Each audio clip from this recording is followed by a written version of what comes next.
Hello, good evening, everybody. Welcome to the latest live stream. I think this is the sixth one I've done now. Thank you for joining me. Just a little bit of housekeeping before I bring my guests in today. First of all, I'd like to wish a happy anniversary to Stephen and Freya Bledsoe for last week. They had their anniversary last week. I don't know of any other birthdays or anniversaries that have happened in the last week. I do apologize, but if anybody does have a birthday in that, I'll try and keep an eye out, and if I see them, I'll wish people happy birthday.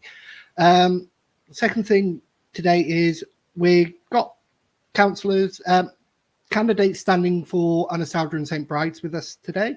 I did try to get a business that I could promote, but I didn't get everything back, so I can't really promote it. But there are lots of fantastic independent businesses within that area. You've got Notty's Calf, Paul's Chippy, Limby Arms, you've got the Mason Hotel, you've got so many businesses. It's a hard time for us, I know, but it's a hard time for them as well. So if you can, use your local independent traders, whether it's shops, car, garages or whatever. There's plenty around, and they do need your help as well. So I'm glad. Anyway, we're going to get on today to bringing in our guests. I'm going to bring in my first guest tonight. First is Mr. Mark John. Hello, Mark. How are you? Good evening. All good. Thank you. It's good to have you. First of all, before we get started, I need to apologize to you for 5 years ago. That was the last time we spoke was on election night, and it was me standing as another independent that cost you that election in Brinkethin, because I think I had, admittedly, only 25 votes, which I'm happy with that. I know it doesn't sound much, but to me, just one vote would have been great. And you lost by 22, I think it was, on that night. If I'm honest with you, Luke, I think it was perhaps a little bit of naivety on my part, not understanding fully the postal vote system, which I think was the swinging point in the end. So don't feel as though you need to apologise after 5 years, for sure. I apologised on the night as well. Indeed, 5 years ago, but that was a long night. That was, that was a serious long day, hadn't I? Yeah. Well, it's good for those of you who don't really, for those people who don't really know what you're about, because I know you've got big profile in Brinkethin. You've lived there for years and years, and a lot of people know you there. But it's expanding this year into Ynysawdre, Tondy, Brynmenyn, Brinchog, and so on. Would you like to speak to any of our viewers that are in that area? Tell them a little bit about yourself. Yeah, I've lived and been brought up in the area where the Bisana Brinkethin all my life. Attended Brinkethin Junior and Primary School.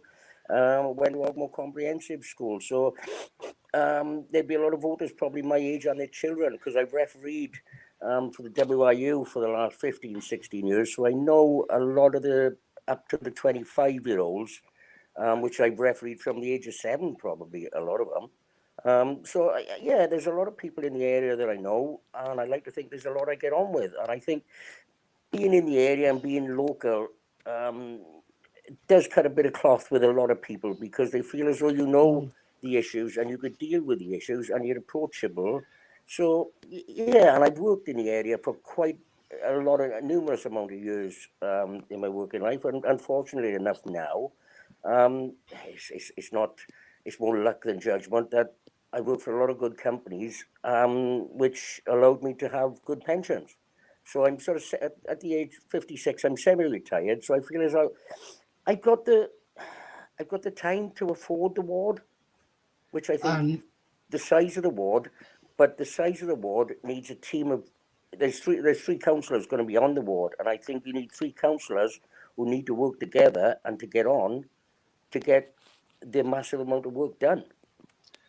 Yeah, that's completely the thing. Whether your politics is different or whatever, you still all need to work together, because one person can't take on the whole of that ward, and 2 people working at 2 different angles, and both doing the same thing but not communicating. A lot of things can get lost. Yes. and fall through the cracks. Anyway, I'm going to start introducing my other guests. Mark is only going to be with us till about 8 o'clock tonight. He's got other commitments, and I'm glad he's given us his time now. I'm going to bring in my next guest, which is Leanne Teahan-Dyer, and I think I've pronounced it correctly this time. That was excellent. Yeah, 10 out of 10 this time. You've been learning. I've been practicing all week. I have. How are you, Leanne? Good, thank you. How are you? I'm okay. That's great. And now our last guest, and our probably most infamous because he works so hard in the area, does a lot of work, whether it's litter picking or putting in referrals for people, and he's very active on Facebook, is Councillor Tim Thomas. Hi. Welcome, Tim. Hello. Right. So all three of you we'll get this out of the way to start with, are independent councillors, but you're working collaboratively during this election campaign. Could you explain to those people who still who think because you're working under, in some ways, the BCI banner, that you're part of a party again, when you all have your own individual identities and what you want to do and what you'll vote for? So should we kick it off with you, Tim, because you used to be a member of party, but now you're independent. You're probably best placed to say why you're working collaboratively with Leanne and Mark. Yeah, probably a good person to kick this question off, because I got to be honest, on face value, originally I thought the Bridgend County Independents looked like a party myself, if I'm honest. But now I've had the experience of working with them, I can say that undeniably they are anything but a political party, really. So what we've got a group of independents. We all come from different backgrounds. We have different political ideas, different beliefs, if you like. And the support that we get under the BCI umbrella is mainly administrative and logistical. So a lot of this levels up the playing field between independent candidates and the political parties, because the political parties, they have armies of people behind the scenes supporting them, and this is something really difficult for independent parties. Independent candidates. Give it away the secret. Independent candidates. But leveling out that playing field and being able to provide the support to level up the playing field. If we are elected, we're really hopeful that we get elected. We're not complacent. We're confident, but not complacent. There's no whip. So Leanne might have a different idea to me. Mark might have a different idea to Leanne. But collectively, we'll all collaborate together to make sure that our local communities are served to the best of our ability, really. Yeah, it's not just. I think the simplest thing is having your paperwork checked to make sure it's all in order. Yeah. And Councillor on Bridgend Town Council, David Unwin, has done a lot of that for BCI members. I don't know if he's done it for everyone, but he's done a lot for everyone, because he's been doing it for, I think, the beginning of time. He's so knowledgeable, knows the laws inside out and what the rules are and what you need to do. And it's that experience that independent candidates don't always have. Like Leanne, her first time standing for county council, there is a minefield of laws that you have to follow, that if you don't, you can get yourself disqualified even before you started. So Leanne, let's take it from the other perspective of somebody who's brand new to standing, on what your thinking was behind working with Tim and Mark in this situation. Yeah, so first of all, there's no way that I would have had the confidence to do it, or even the know-how of how to do it, or even where to look up that information without, Tim's been standing in elections for 15 years. He's very experienced in that way. I was very skeptical at first. So when I first met Steve, Tim was there. And after sort of Steve had introduced himself and talked about himself, I said, I don't know, what's in it for you? What are you going to get out of it? And that was very much, I think that is what a lot of people see online. They see you must be getting something out of it to collaborate together, in terms of, you know, some sort of incentive for you. And really, the incentive is that he passionately believes that, you know, local decisions are best made by local people, independent of party politics and a whip. And that is it, really. And I'm incredibly cynical just in general, but I can honestly say that I've had loads of support in terms of, you know, I'm not sure what to do about this. When do I need to do that by? Really technical things about the imprints and designing leaflets. You know, I wouldn't have been able to do any of that myself. And just on a practical level, we've been sharing the delivering of the leaflets. So we've divided them up into threes. The payment for the leaflets, you know, that sort of would have been something that would be beyond my budget and just the wherewithal of being able to do it, really. Without the support of Mark and Tim. And it helps that, you know, we have a lot of similar ideas in terms of how to make the area better. And we've got, you know, a lot of common areas of commonality, but that doesn't mean that we have the same, you know, national political ideas or vision or anything like that. But for our local area, we have a good synergy. And that's what it's all about, because we're only talking about our local area. I think the hardest thing for independents this year is a lot of areas have been grouped together, like Ynysawdre and St Brides. Used to be 3 different wards: Ynysawdre, Brinkethin and Sarn. 4 different wards, sorry, and now they're into 1. It's the same with Coity, it's the same with Pencoed and other areas. And independents, they've gone from a small ward with, say, like Ynysawdre, which has got well under 1,000 people, isn't under 1,000 homes, that it would probably been easier on your own to do the leaflets, to deliver them door to door. But now you've got this larger area that covers a lot of houses. Doing that on your own is going to be virtually impossible. Now, 5 years ago, Mark and I stood against each other, as I've mentioned already, in Brinkethin. This year, you've had to expand from just Brinkethin, which is a nice little village, lovely little village that you easy enough to walk around in a couple of hours, just delivering. No chance. Not if you've got to go out towards the commons and things like that. But I'm talking about the main village. Yeah. It's all pretty compact. But now, obviously, you've had to go wider. Is that part of the reason why you joined Tim and Leanne into standing as a group, working together, not having the same ideas, but working towards the same goals? What do you mean by the last statement, Luke? I'm a bit confused. You don't have exactly the same ideas that you could want this and Leanne could want that, but you were working towards the same goal of wanting the best for your constituents. Whereas it was easy with Brinkethin, here you've got a wider net. Is that the reason why you joined up with Tim and Leanne this year? I was, as you probably know, I've never been a member of any political party or persuasion. Independent was what I was going to do anyway, which is, as you know, what I've done before. Well, I'm just pleased to really welcome Leanne and Tim to the large ward, because the enthusiasm and dedication is second to none from the pair of them. And I think as a team, I think enthusiasm and dedication are 2 of the major guiding factors you need, as well as willingness.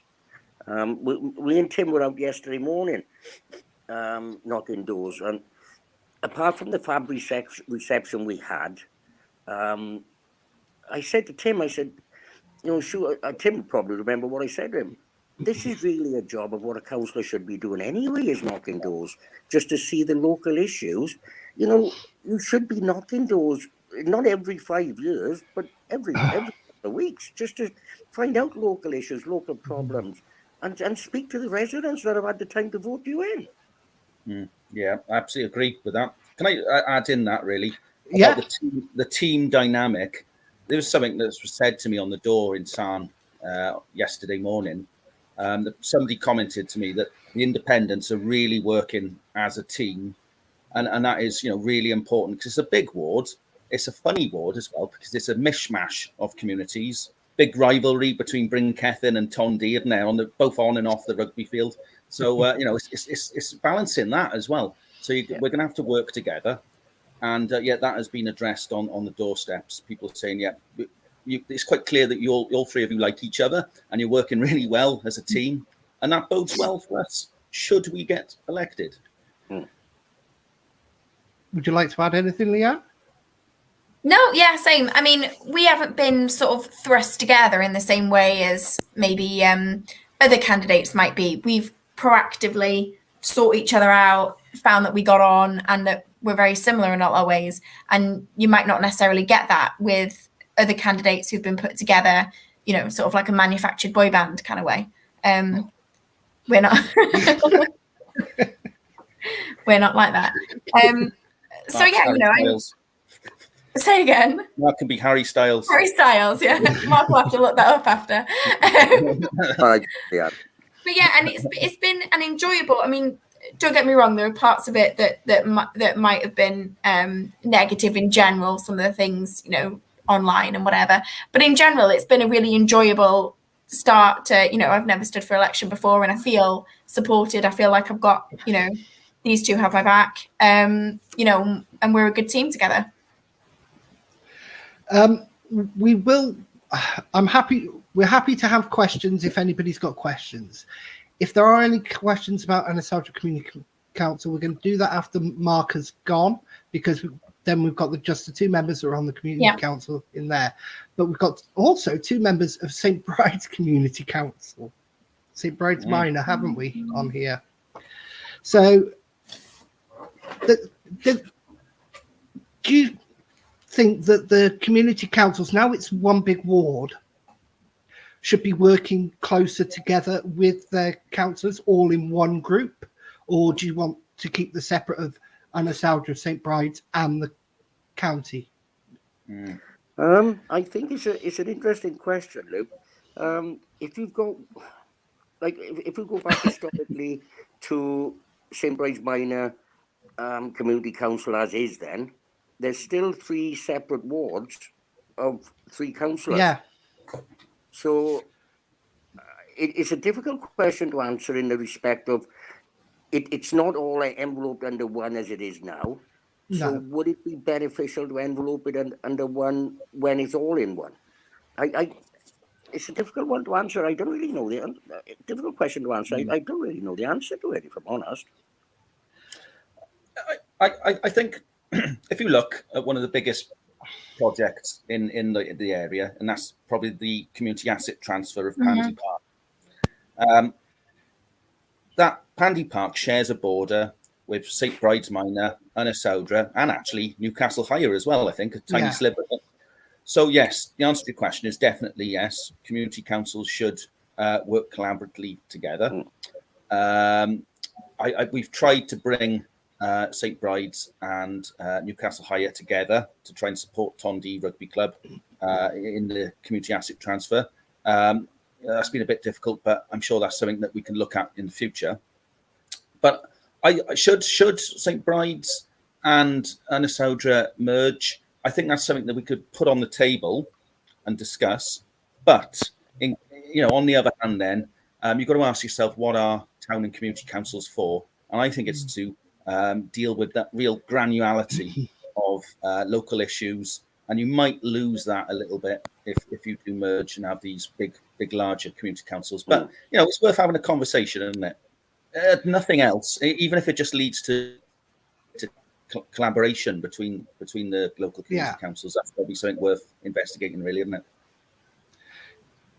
It certainly is, because I know there are times that Coity High and Bridgend Town Council, when it's come to defibrillators, which I have trouble saying, they've tried to work together and have occasionally worked together to get defibrillators in place. And that's sort of cutting how much each council has to spend on one item. So it's sharing resources and limiting the spend so you can spend on other things and increase other things. So there's certain things in certain areas, like a defibrillator between the wards, in a couple of areas between the wards, if they work together, would save costs. And then you have your own items that you want to do in your area, like putting in benches, putting in the flower pots and Christmas lights and things like that. You have your own individual needs. But then you've got areas where you can work together to reduce costs, give better value for money to the constituents of the area. Yeah. I understand your point. Yeah. Yeah. I'll just ask you all now. Are you all standing for both community councils or just certain? No. No. I personally, no. I'm currently St Brides Minor and Ynysawdre. But you've got to look. I'm doing a lot. I mean, Yeah. we found out that I've done the second most referrals out of the 54 councillors. So my casework is up to my eyes, right? But also on top of that, I'm a member of the Ynysawdre and St Brides Community Association. I'm a school governor at Bremennin Primary and Coleg Medal of Erwin. I don't know why, but I'm a member of Ynysawdre Robins. They haven't seen me play football yet, so they probably would rather me not be a player for them. But yeah, there's only so much you can do, isn't there? Really, and yeah. And you've got to balance it with it's got to be a work-life balance as well, Tim. You've got 2 children and a wife, and you've got to balance everything. Yeah, absolutely. Well, maybe it's his wife who's signing him up for all this, get him out the house a bit. Yeah. Actually, my wife's going to be the Aberkenfig candidate. Actually, so. She's well. I'll have to get her on and have a chat with her then. She stood in. Did she stand in Brinkoch last time? Yeah, she did. Yes. Yes, I seem to remember. Things come back to me in memory sometimes. It just sticks. So we'll get back onto the county part of it now. What are the biggest issues that you can see coming up over the next 5 years for the whole of the area? Obviously, the Ynysawdre housing development is going to be one of those major issues because it's been ongoing for nearly 5 years now, and it's still not started yet, is it? I believe. No, not yet. The building hasn't yet. No. Yeah, not the building. I will say the pedestrian crossing opposite the play park in Ynysawdre has gone in. Yeah. Finally, I've seen that. I've passed that. So that's one major issue, but that's been very publicised over the last so many years. Is there any other major issue you can see coming down the line that residents should possibly be concerned about? Also, I've said the CAT transfer of Pandy Park. Obviously, we've already got bring Keffin Community Centre over the line, so it'd be good to have Pandy Park joining that project. And I think the other big one is the school drop-off points. Yeah. I've been working really hard on that. So that's basically, excuse me. I actually visited CCYD. I'm a school governor there, and I was joined by the one of the caretakers and his deputy head. I forget or assistant head. Forget it now. Gareth Pope and Gareth. I basically viewed the drop-off system, if you like, in the afternoon. And I got to say, it was a pretty dull visit, really, because it ran like military clockwork.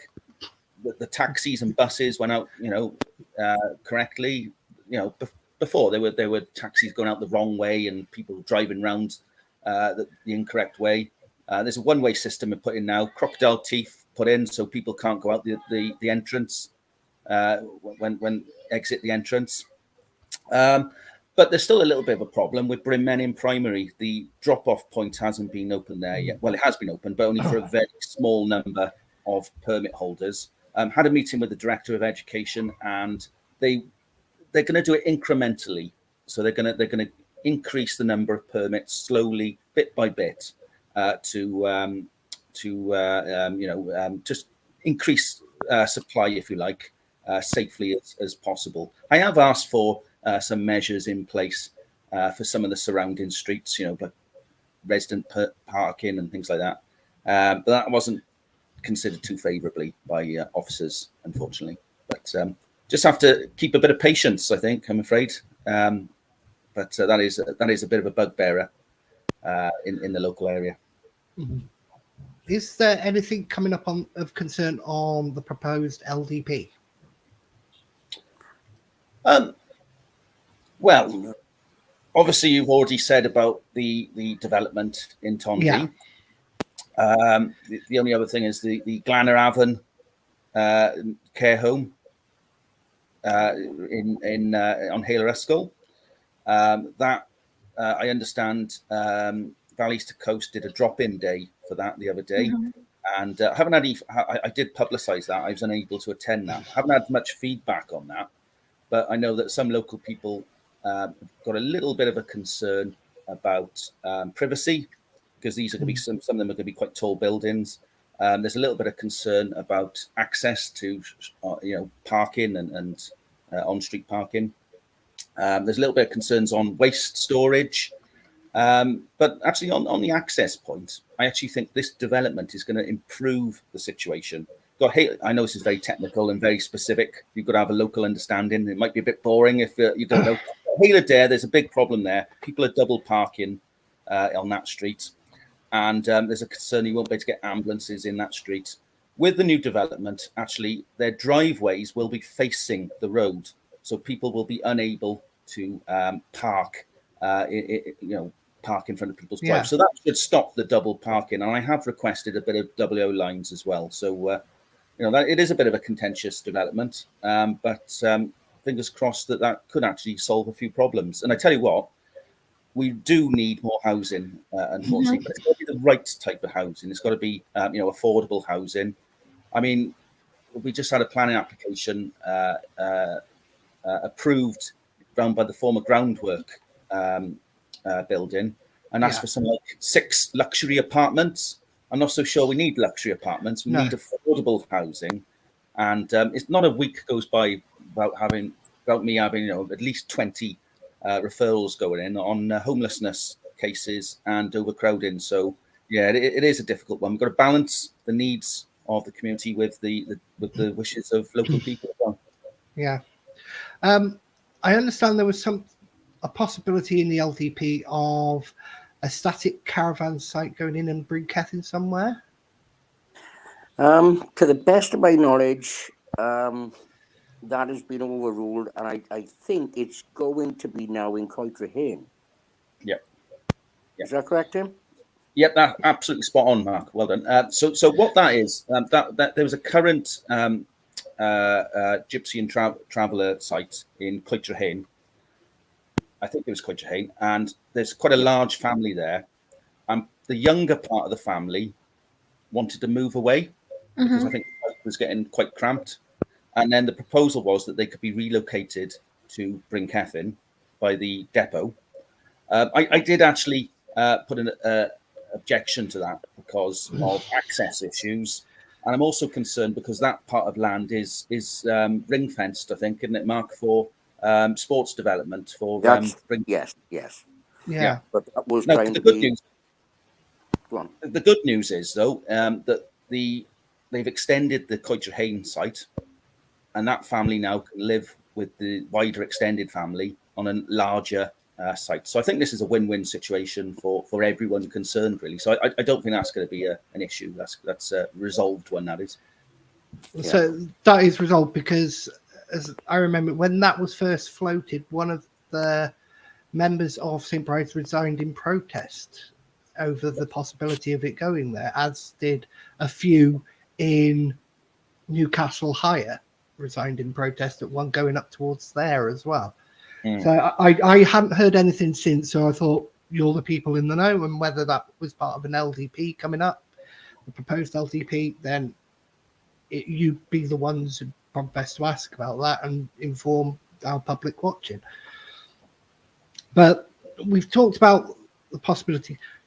Is there anything that you're really, really excited about other than Pandy Park that's you wanted to make happen and you've worked hard towards it? It's probably to Tim more than anybody that you're actually getting some traction and movement on.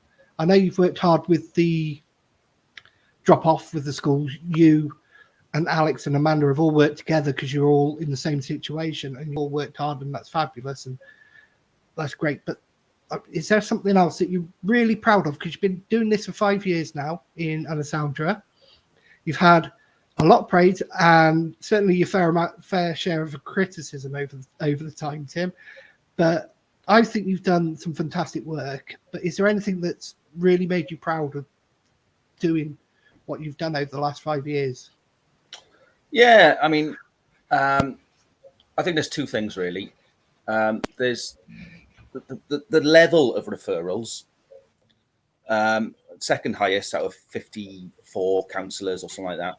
Probably the highest, because the only one who's done more than me is the leader, and he probably does ones in other things. But that is just a number. All you see is a number, 1,100 referrals. What you don't see is the quality of the referrals and the outcome. And we have had loads of positive outcomes.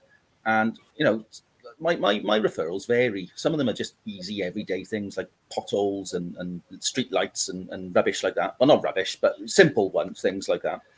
And other things are really complex things. Like I said earlier, housing and homelessness and overcrowding. And the other day I was knocking doors. I won't say the street, but it was in the Sarn area.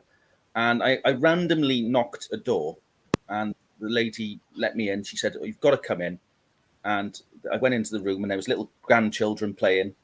And I said, "This is what you've done. This is the impact you've done from some of your." She didn't use the word referral, but from my referral. And this poor family, for over 2 years, they had to sleep on a settee. And they showed me the settee they slept in. And for years, they couldn't get access to social housing. They were severely overcrowded. This was impacting their grandchildren's homework abilities and things like that.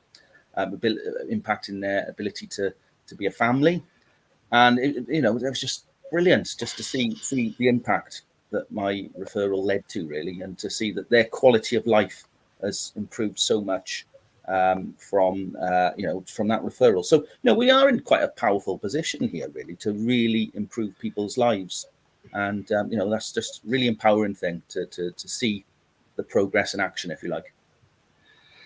Okay, but Leanne, we're doing all right in Ynysawdre Community Council. I know we can't say too much, can we? Yeah, but going through recruitment processes and things like that, aren't we? Obviously, you can't name names and things like that, but yeah. So Ynysawdre Community Council is hopefully on the up now after having a few challenging years, which I'm sure we'll talk about after Mark's left. But when I've been knocking on doors, people's complaints and people's issues generally fall into bins and bin collection, parking and antisocial driving and such, and also what do young people have to do, and there's nothing for young people, which, to be honest, are issues across the borough, really. They're very similar issues in our ward as there are across the whole of Bridgend. So there's really a good opportunity to make the most of that and really have a positive impact on people's lives just across the borough by being elected to BCBC. Mark, taking from what I just asked Tim, is there anything that you want to get your teeth into in particular if you get elected that you have seen commonly ignored? That what? Oh, absolutely. I did a bit of a survey on Friday. Tim and Leanne will tell me if I've missed any out, but it's something as simple as all the children's play areas in the ward, from the one by the Flindby to the one by is it Little's or Aldi's, the play area in the new housing estate there, Little, right up to through Brimenin, where the one in the big play area is, up to the one in Brinkethin, Rugby Field, and a lot in between. And there was a massive disparity in quality and in volume in two of them not even having anything. And two big players, I remember playing in both of them as a child, and there is nothing there, just grass. But I was also told yesterday that Bridgend Council agreed about 10 to 15 years ago to clear the sites. Now, the one thing I would say, and a lot of people I've spoken to in the last couple of days door knocking, when these council estates were built, Aylbryn Quills, Baker's Way, Eustace Drive, and all the offside roads and everything, every one of these areas had play parks, and every one of these areas had garage lots. with about 15 or 20. And we're talking in the 50s when these were done. And you just got to think the planning then was forward thinking. The amount of car garages, well, how many cars are on the roads in the 50s to have a garage? And the play areas were of a good size and a good quality. Well, surely we go backwards, especially now after a pandemic where we need something for mothers and children and toddlers. I've got a grandson. There's a play park opposite San Cemetery, which I take him to. It's okay. But when you look at the one for the Thindy, what's there is not very good. There's not a lot there. The one in Bremenning, I don't think is too bad. The one in by all these odd littles up there, to me, that's the key point of all of them. That's a standard that I think all of them should be brought up to, because you've got obviously. Sorry. It's your echo coming back to you. Oh right, sorry. So it's okay. So I just think we need a pinnacle and something to aim at, and that might not be the best around, but it's the best that I could see that we've got in our area. And I think it's very, very important that mothers, children, fathers, grandfathers, and grandmothers are able to take the toddlers for a chat in the fresh air. They can exercise. I just think that's a main issue that we really need. And the talk on the doorstep, nobody's disagreed with it at all. No, and I think the other big problem is when you do have play parks, there's little to no disabled facilities either. Yeah. For disabled children, seem to be forgotten. And I think it's more important for them to have those facilities than to be a play park. It's their play park there as itself, because they need to be included in society and not an afterthought of society. Absolutely. Yeah. But to be with the play parks, I don't know if any were announced in the community's chair announcement of play park refurbishments, whether any of them were in your area. But even then, nothing has moved on that announcement that was made towards play parks. It was made back in January, and then nothing has happened. There's two areas, big areas, that have been empty for the last 10 or 15 years. So the last year or two, let's not look at COVID as being a reason why they're empty. They've been empty for the last 10 to 15 years. And, now it really brings it home with people having to stay in. Now they can go out. They need somewhere to go out. And as I say, disabled probably need prioritising, actually, now you've mentioned it. Yeah.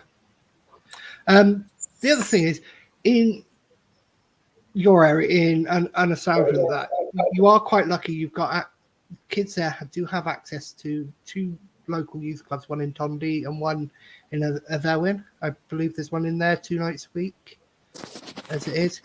But I remember the youth service provision from when I used to go to youth club in the old Ynysawdre school, when I worked for the youth service back in 2014. There was so much, and Bridgend had a youth service to be proud of, but there's hardly anything anymore, and it's up to quite often private entities to give something for children, when there should be a focus from BCBC to help children more, especially now, as Mark said, after a pandemic where they've been shut in for 2 years. The thing that I think I want clarified, because like I say, I had a few disparaging conversations with different people about this yesterday, is whether it's still under the control of BCBC or whether it's been farmed out or given or leased to Valley to Coast. It seems to be a little bit unsure. What is this on youth service? Sorry? Is this on the youth service? Sorry. I was digressing to the play park, sorry.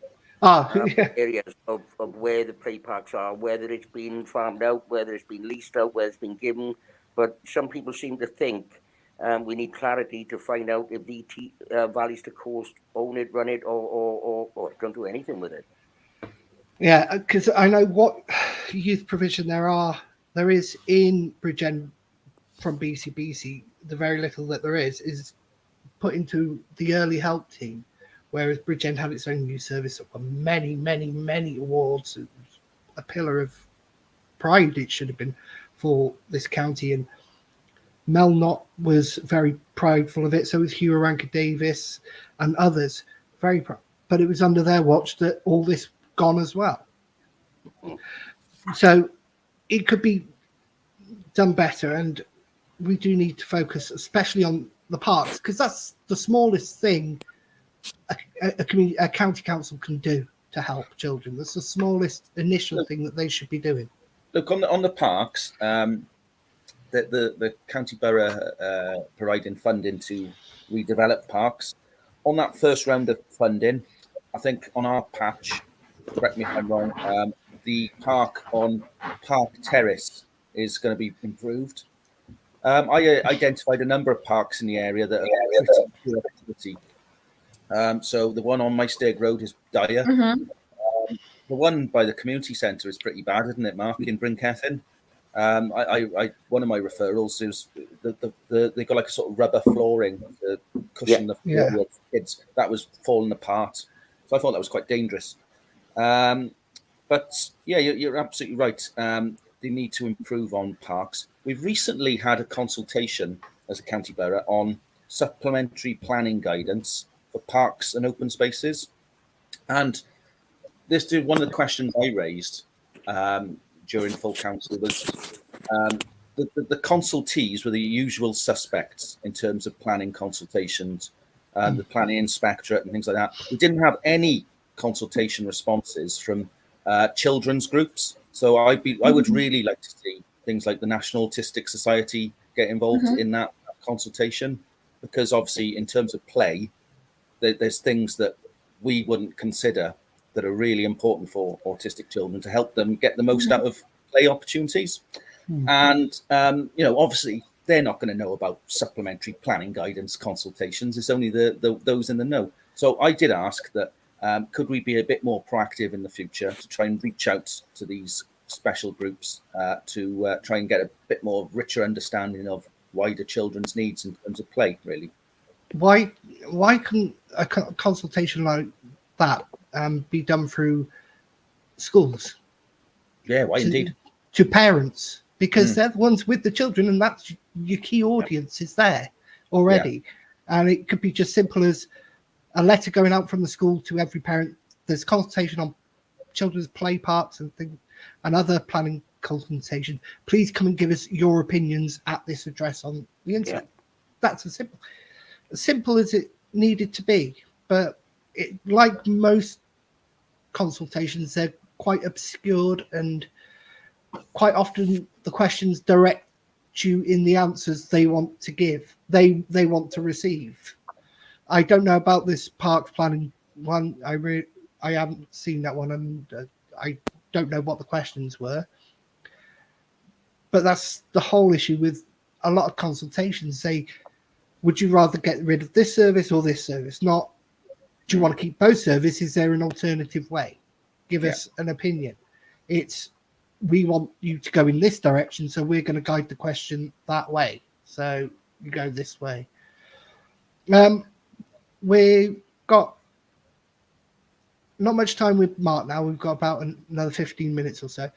So I'm going to let Mark take over and say, is there anything you particularly want to say at this point to anybody who might be watching, living in your area? Yeah. Like I say, there was the play areas, the garage lots, which I think need to be and should be utilised either as an income as garages or used as something, because as it is now, it's just derelict. It's not really tidy. It drags everything down. But some of the key issues which have been brought up on the doorstep is the speed of vehicles in Daleside, Baker's Way, Eustace Drive, Ilbrin Quills. The traffic volume is going to be a struggle, because traffic volume is not going to get less anytime soon. Traffic volume is just going to increase. And something that I'd be keen to bring back, which I've been told I'd be foolish to do by some people, is to relook and reinvestigate the Bryn Cefn bypass.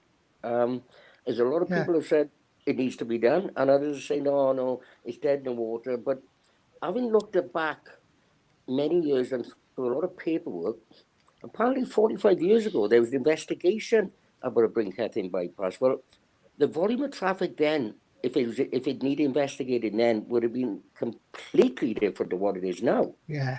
With the reason I'm saying the volume of traffic coming from the Ogmore Valleys, Pentra, Treorchy, coming through Blackmill, to come through Brinkethin, to get onto the motorway, without you've got Glenorchy, you've got Treherbert, and you've got all these other filtering down through the Brinkethin to get onto the motorway. It's an absolute, it's an absolute disaster.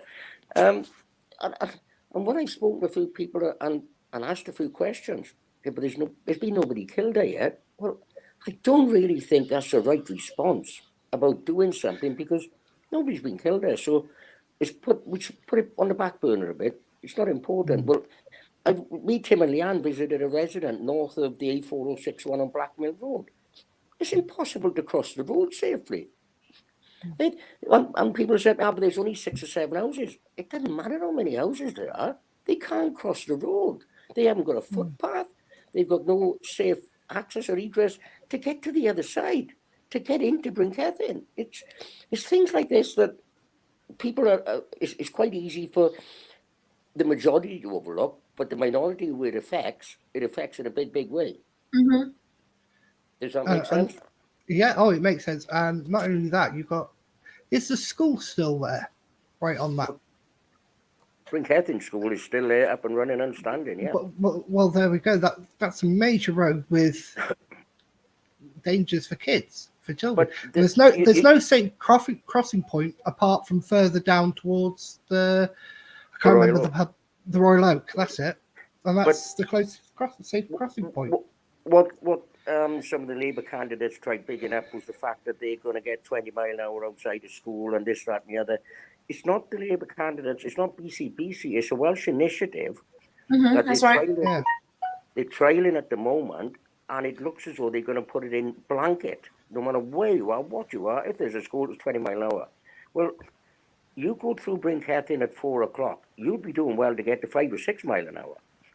And you go coming from the valleys to go up to the motorway at anywhere between 7 and 9 o'clock in the morning. You'd struggle to get up to 10 mile an hour. 20 mile an hour is great, midday and evenings, if people take notice of it. But what I've said to people, and I was boo hard again for this, slow the traffic down. To me, traffic needs traffic control. And when I suggested sleeping policemen, somebody said to me, you can't put sleeping policemen on a bus route. Do you remember this, Tim? Yeah. And I said, show me a bigger bus route than Ynysawdre School, because you tell me how many sleeping policemen are on that road, because they are everywhere. And if the excuse is because it's not a bus route, it sort of stinks. It just doesn't add up and doesn't make any sense. Buses are obviously using routes where they're sleeping policemen. I just see that as a pathetic answer to a question.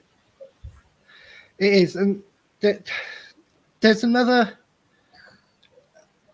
many bus routes with sleeping policemen. I used to drive a bus, and there's many areas with sleeping police. Yes, they try to avoid those routes as much as they can, but it's not always possible. And and quite often, like Ynysawdre, come in after the bus route's there. So it's not a case as there's a bus route there. It doesn't matter. And arguably, well, no, not arguably, the one on Brinkethin is probably used more than the one up in Ynysawdre, the bus route. But there's the other issue. This is more towards Brinkethin now because Mark's here. I don't know. Is Coitiwalias. Do you know Coitiwalia, the Commons Association? Now, a couple of years ago, PCPC cut off their funding. This was funding I was a representative from Coiti at the time on there, and I did some research for the chair, Doug John, at the time. I believe he still is the chair, about their funding being cut off, and they believed it was permanent legacy funding, which was promised years and years ago. And I found the meeting where it actually was confirmed as legacy, but PCBC still cut it. Yet you still had the likes of Gary Thomas on there. You had David Lewis, Janice Lewis on there as well. These and Elaine Venables, is it as well? She was on there. These are, well, three of them are prominent county councillors, and they were up in arms about it, but yet still went along with the budget, voted for the budget that cut this funding. Now, it wasn't much funding. I think it was about £25,000 a year, and that stops BCBC being responsible for any flag tipping on there. They clear it up. They pay to get it cleared up. And it was silly, and it was confirmed in a meeting, I think it was back in 2007, so it was under the Rainbow Alliance at the time, but it was confirmed that this was legacy funding, it was guaranteed, it was permanent, but yet they still cut it. And now they're asking community councils like St Brides, like Coity, like Pencoed, and Coychurch Lower, or is it Coychurch Higher, one of the two anyway, to help fund this, which I've got no problem with, but BCBC need to keep this funding going, because the Commons, eventually, if this carries on, they'll have to sell more and more of the Commons. They sold part of the Commons for Pines, and there they sold part of the Commons for what was going to be a golf course or a British Gas thing. And just on the golf course thing, Luke, I'm still a bit confused about the golf course thing, because apparently the planning permission keeps getting updated every 5 years.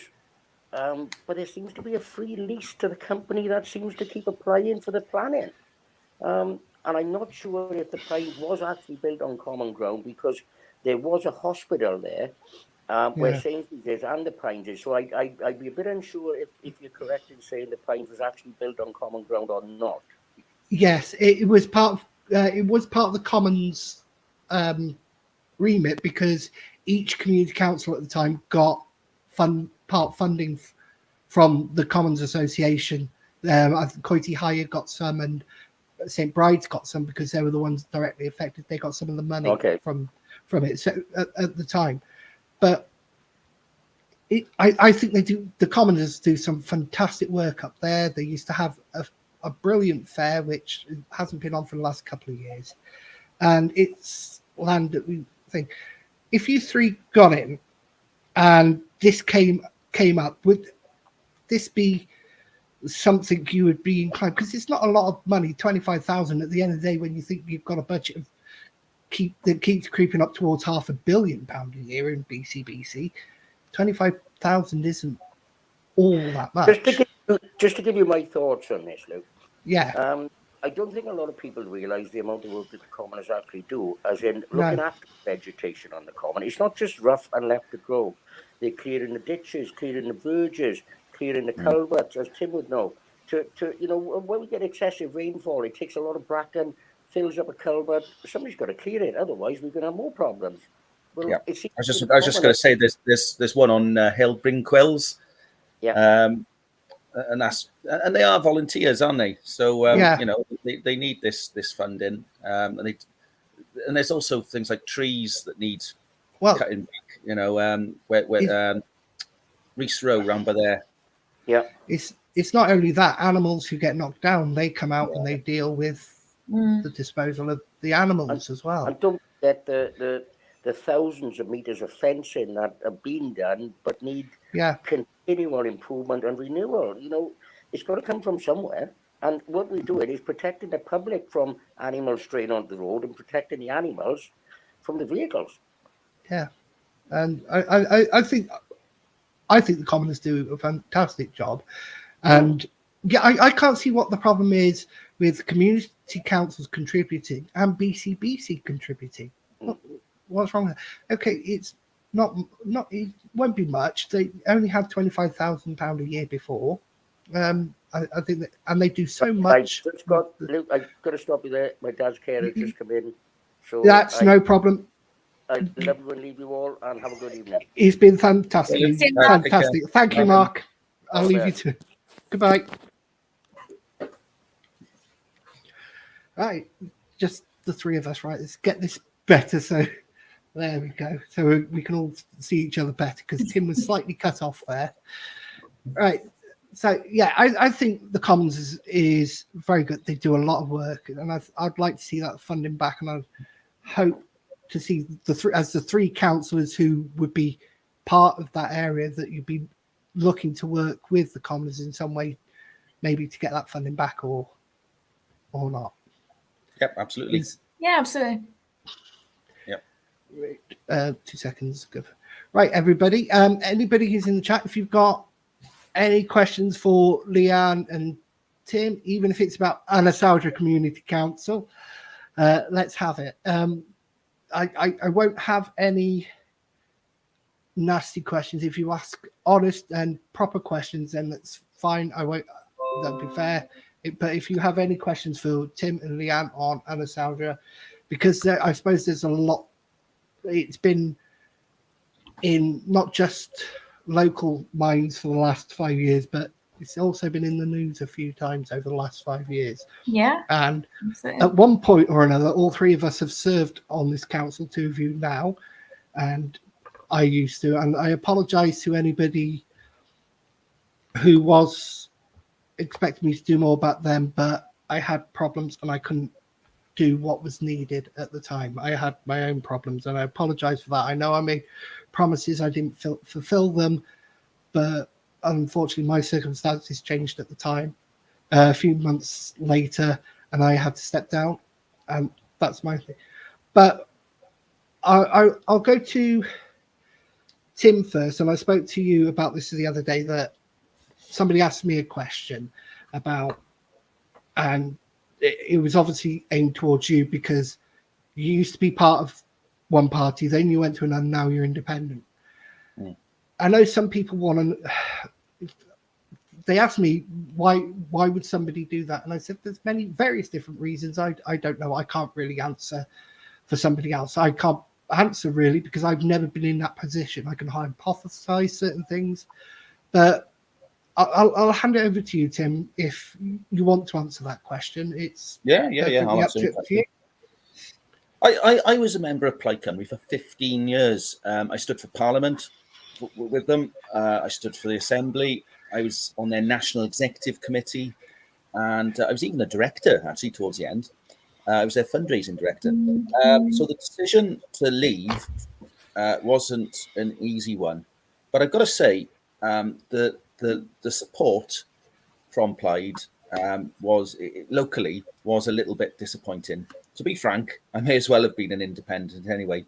And there were some policy areas that I got a little bit frustrated with. I think they have recently they had a tendency to concentrate on some quite niche areas, and I just don't think they're really speaking for working class communities like the ones that I'm looking to serve and represent. So I did join Propel. That was a bit of an experiment, if you like. I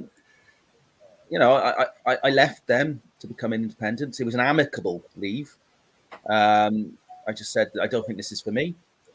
I think Propel is a little bit Cardiff centric. Yeah. I would raise some questions on some of their positions in certain areas, but I do actually wish them the very best of luck in the elections. And, I've got no animosity towards any of them. Like I said, I wish them all the best of luck. But again, I said when I was with Plaid, I felt like an independent. That was even more the case with Propel. I was very much even more on my own and isolated. I may as well have been an independent. When I was a Plaid councillor, I put my questions into full council. I had my campaigns. There was no input from the National Party at all. There was no guidance. So I was de facto independent, if you like.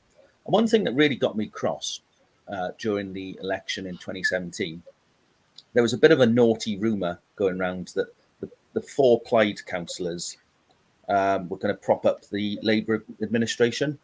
Absolute rubbish, really, because they had the numbers, Labour anyway.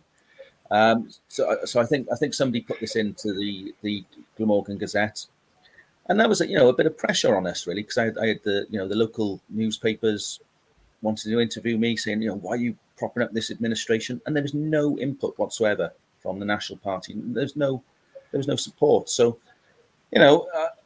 I agree with some of their policy areas. I think they've gone wayward in many respects.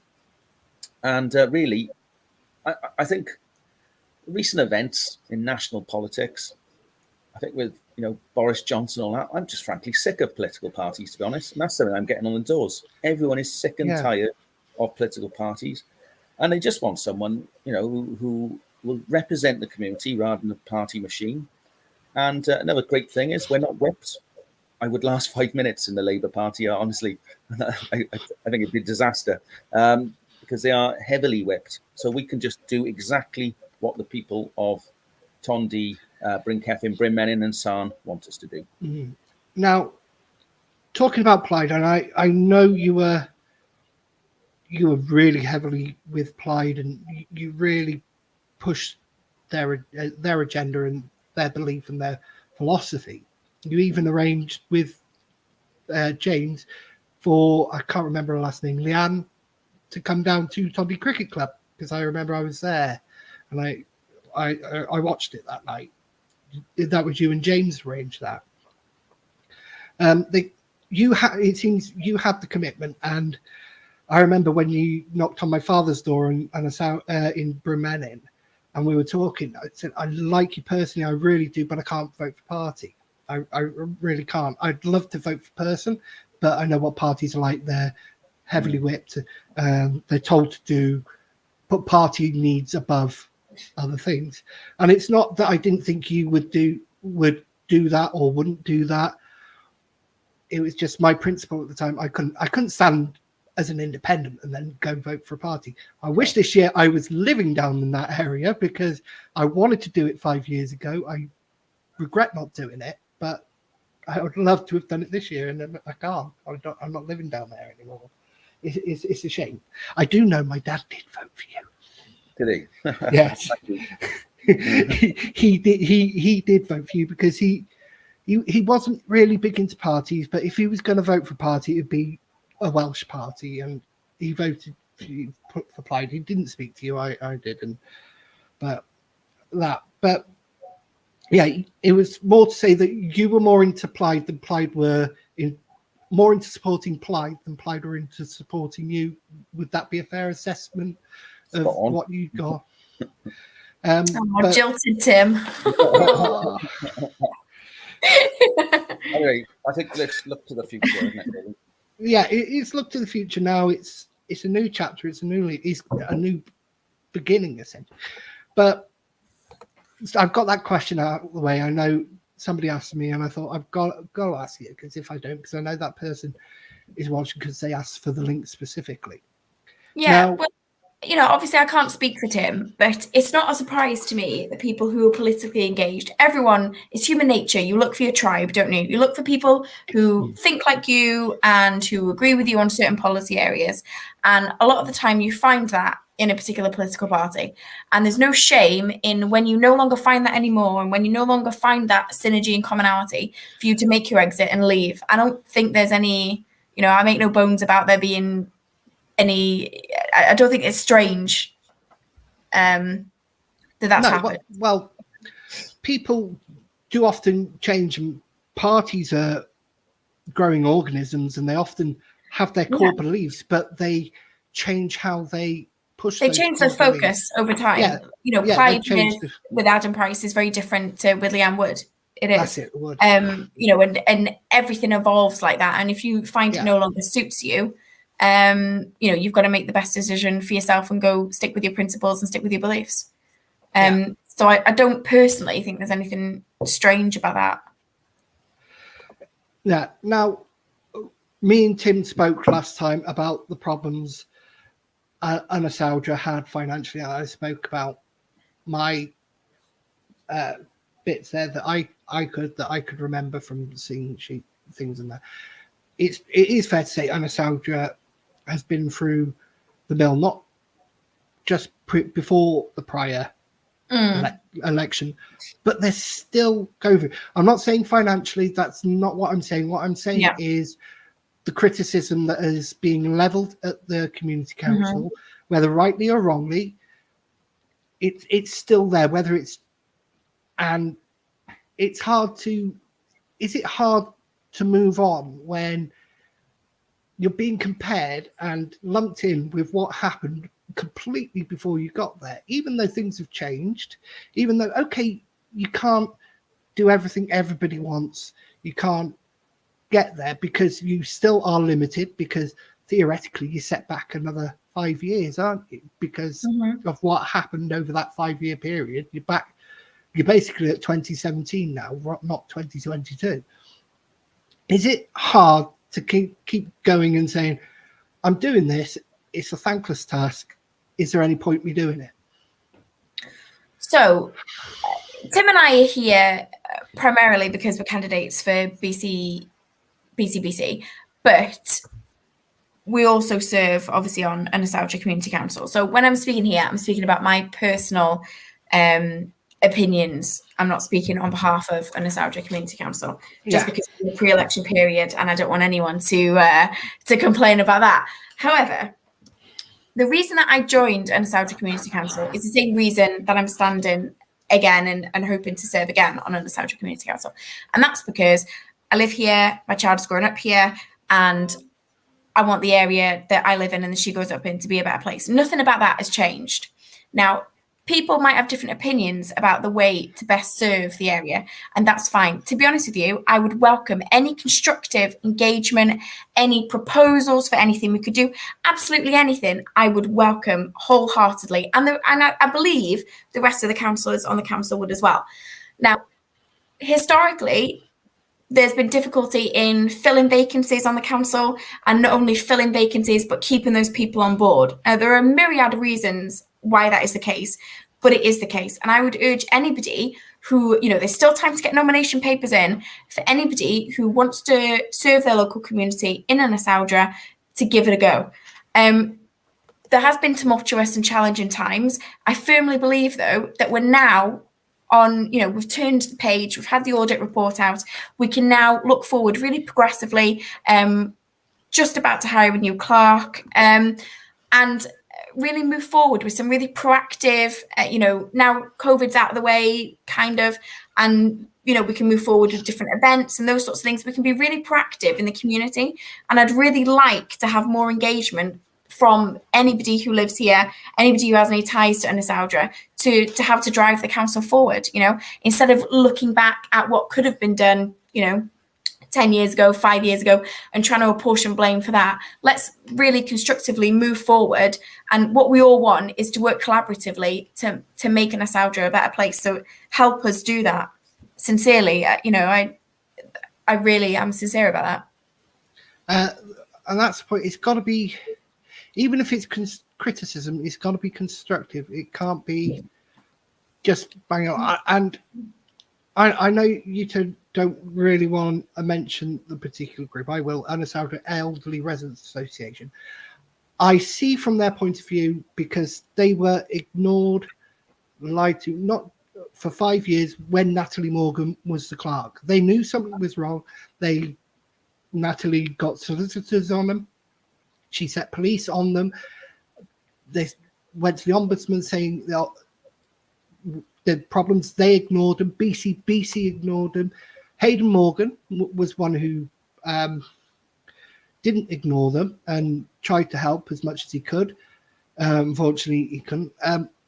And I can see from their point of view why they're still frustrated, because they were ignored for so long.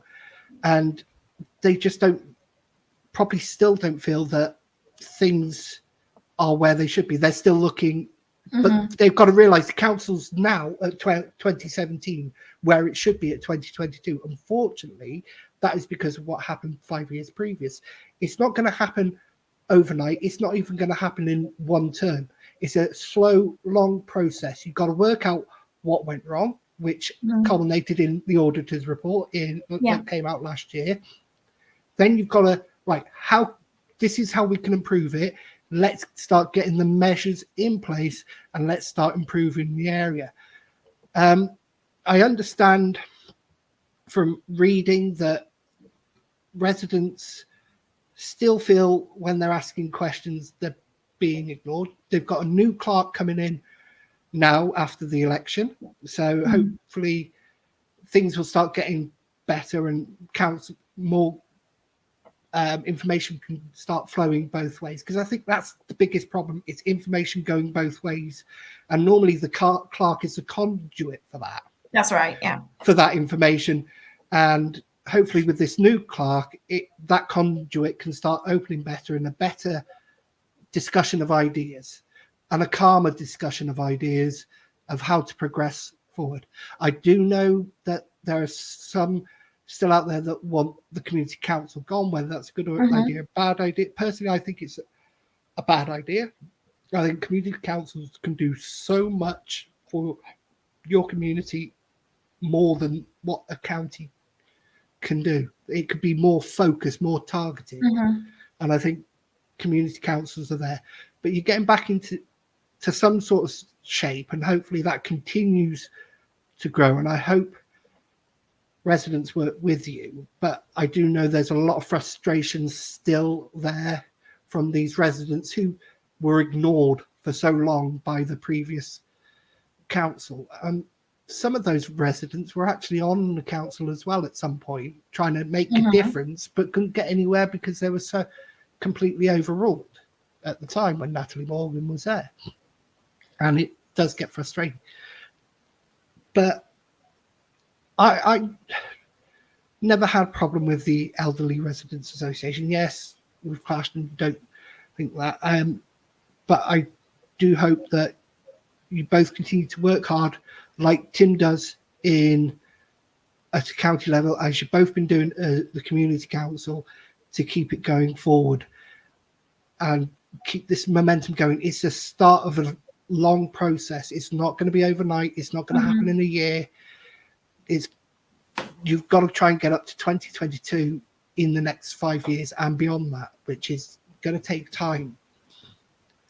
I think what would possibly go a long way, and perhaps what, in retrospect, YCC haven't been great at doing, is in terms of transparency and moving forward, acknowledging where perhaps we haven't got things right in the past.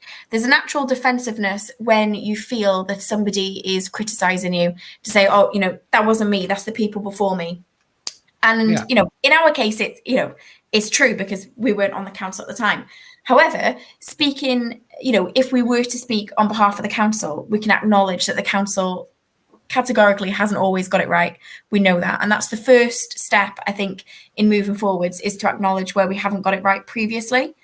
And, it's all a moving picture, really, because we're lay people. Appreciate Tim serves as a borough councillor, but, we're lay people in terms of the rest of the councillors, and we rely on, we're all acting in good faith. We're not there for any kind of nefarious reasons, but we rely on the advice we get, and we rely on doing the best, making the best decision with the information we have at the time.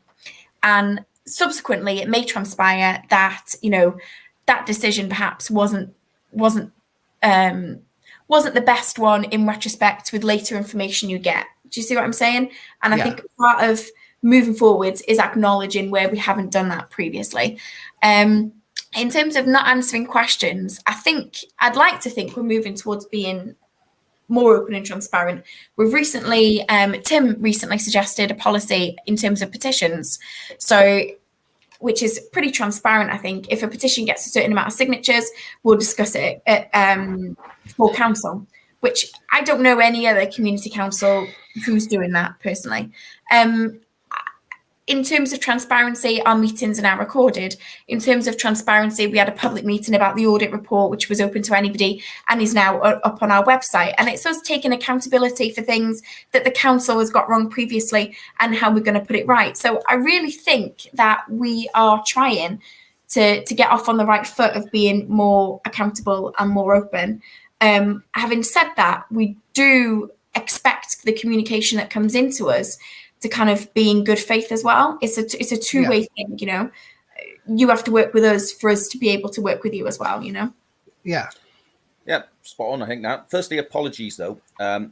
It's getting increasingly dark. The sun's going down, and my lampshade in this room is rubbish. It doesn't offer much light. so it looks like I'm in a broom cupboard or something like that. Yeah, a little bit. So apologies of that. As it gets darker and darker, so will I. But yeah, spot on. I think we've made massive progress in terms of improving our communication and transparency. I can personally compare us to other community councils. I did have the fortune of serving on Pencoed Town Council. And one thing we do in additionality is we do offer the public a 10-minute address as one of the agenda items. Don't know if we did that. Did we do that when you were on the council, Luke? I can't remember now. Yeah, I was one who made it happen. Proposed it. Excellent. Well, so- I was one that let them actually speak, because before that they were saying you can speak, but it has to be without any vitriol or anything like that. I said, look, just speak your mind, as long as you're not personally attacking somebody. If you've got a specific question, carry on. And so you've got this 10 minutes where you can speak, public can speak. You wouldn't have had that in Pencoed. You know, that it was very rare that the public attended meetings, but when they did, they just sat in silence at the back. And that's really the norm in terms of community councils, where perhaps the exception. But yeah, as Leanne said, we've got the petitions policy up as well. I think one of the big frustrations, and I think this is largely out of our hands, I hate to blame COVID, but COVID is a factor here. We have been forced by UK government, Welsh government regulations to hold our meetings online. Hybrid. Now, as those regulations have reduced, and we're trying to return back to normal, we've had a little bit of difficulty with that, because there's two factors here, I think. Firstly, you've got to have internet capability, and we haven't got that in the hall. Secondly, you've got to have all your members comfortable being able to sit in person in a face-to-face meeting. We do have one or two older members, vulnerable members, who are just not comfortable to have a face-to-face meeting. So we'd have to offer them that online presence. Yeah, and we haven't been able to simultaneously offer that online service and have a face-to-face meeting at the same time. Really, something we're looking at. I'm not the most technical person, so but people are looking into it. But I'm pretty confident that the new administration will be going back to the traditional face-to-face meetings going forward, and hopefully once that happens, people will be taking up our offer of the 10-minute public address as well. I believe it's under guidance now that community councils have to offer hybrid meetings where people can be online, and that's it's something that not all community councils are set up for. Even after COVID, they're still not set up, because not everybody owns their own place, or not everybody has internet in their own hall or community centre or whatever. But it's something that's not going to happen overnight. It's something that's going to happen over time. And you do have the dread. It's the only community council meeting I've been to, bar one other, that had 3 members of the public, has ever been attended by public, and it's well attended as well. It always is. Community councils are supposed to offer public a period of time so that they can speak. They are supposed to do that if public are there. So good on you for keeping that going and letting the public have their say. So I don't know if we still haven't had any comments. If anybody would like to ask Leanne and Tim any questions about the community council or even the county council, please just put them up and we'll get it up on screen and they can answer away. So I think one thing that might be interesting to listeners. I mean, Luke, obviously I had the fortune of chatting to you in one of your live, I think it was a live one, about the ongoing mismanagement, not ongoing mismanagement, how we're dealing with that mismanagement. Obviously, I said time after time, this was over the period July 2012 to August 2017. Yeah. I got on the council then at November 2017, and then Leanne was a little bit after that as well. But to give you a little bit of an update, it is my understanding that Llangynnoed Middle Is that right? Middle, I get mixed up with top and bottom. Llangollen Middle are going to discuss the repayment of the £6,000 owed to us as stipulated in the Audit Wales report. They're going to discuss that in their April's full council meeting. And also I've had discussions with the sorry, something's crashing about my house. I've had discussions with the investigating officer, and he is going to be meeting Audit Wales in the next 2 weeks as well to discuss some points he has about the Audit Wales report as well. Yeah, I think that's another point of frustration in that it's taken so long to get to this point. And perhaps people might think that that was due to some sort of obfuscation or, lack of cooperation from the council. But, as councillors, we would like the person responsible to be prosecuted and charged. We can't be clearer on that. But the fact is, it did take Audit Wales 4 years, nearly 4 years, to actually produce the findings of the report. Now, in the meantime, the police initially said, initial investigation said that they weren't going to take it any further. And it's only as a result of this audit report now that we've been able really to make headway in asking them to reconsider. So, that is something that the council want to pursue.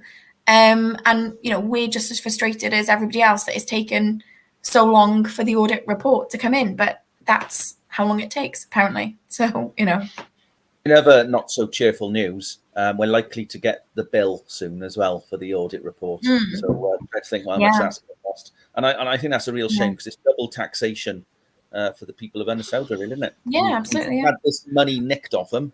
It's public money, isn't it? And they're going to have to pay. And now going to pay to investigate it. Can I ask what Audit Wales paid for their side of that liability? Because they spent those 5 years at Natalie Morgan, I think, not checking the audit properly. And some years she didn't even put an audit in. Yeah. And that's what they're there to prevent this happening. And they let it happen. And now they're charging you for the service of investigating something that they were supposed to prevent from happening. Yeah, I mean, I do think she was quite cunning, I suppose, in terms of, she did have some audit signed by an auditor. It turns out that nobody could find any evidence that person was actually an auditor and not, a left hand or whatever, signing it herself.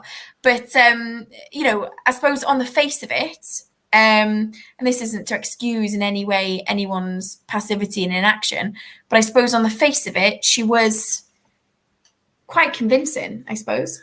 I haven't met the woman, but, so it seems to me.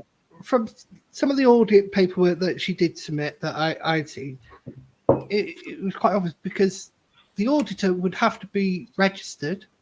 It'd have to be on a register of Audit Wales of all people who can audit. So it's not as if they can't look somebody up. And no, that's true. To me, some of the audits that she put in were very vague. There was hardly anything on them. There was just a couple of numbers here or there that didn't really make any sense. I mean, another thing is record keeping.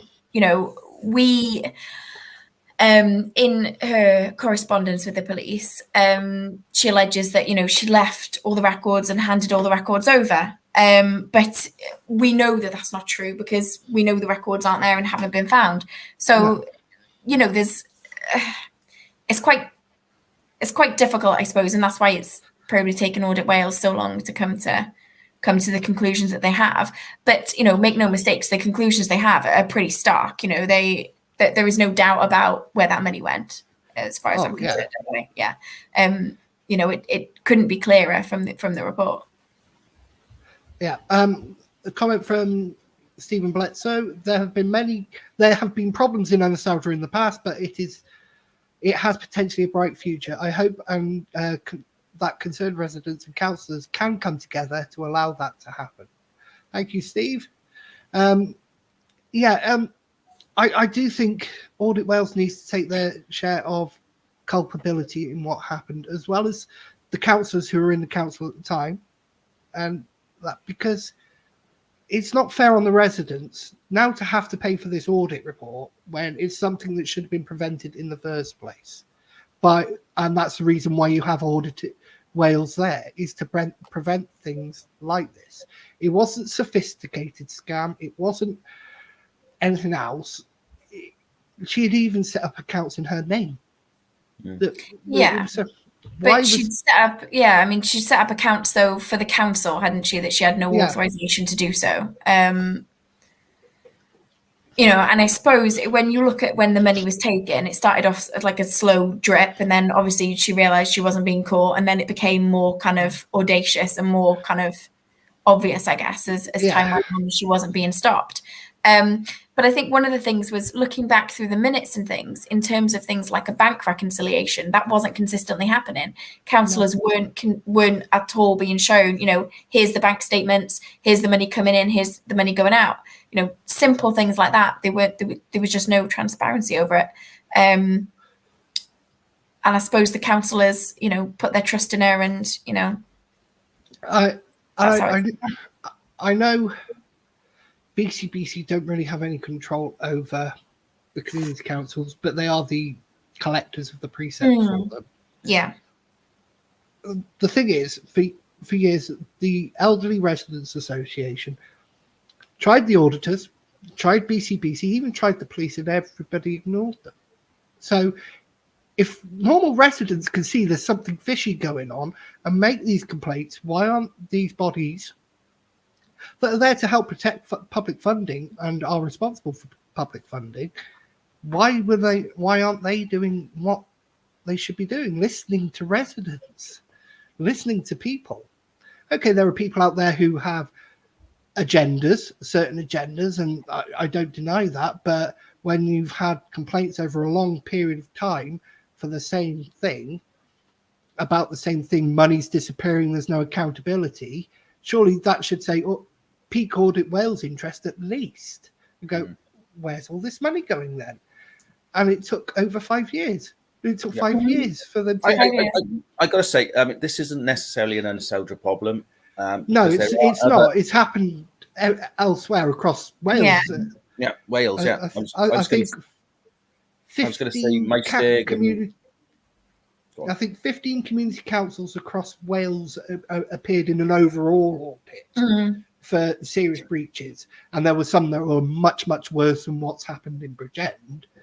But this is, at the end of the day, a fundamental problem with all of them was the audits, that they weren't picked up on audits. Well, surely that's what Audit Wales is there. And when you've got residents, and I think there was one in North Wales where you talk about, I think it was over £100,000 Natalie was responsible for in that time, or somewhere around that figure.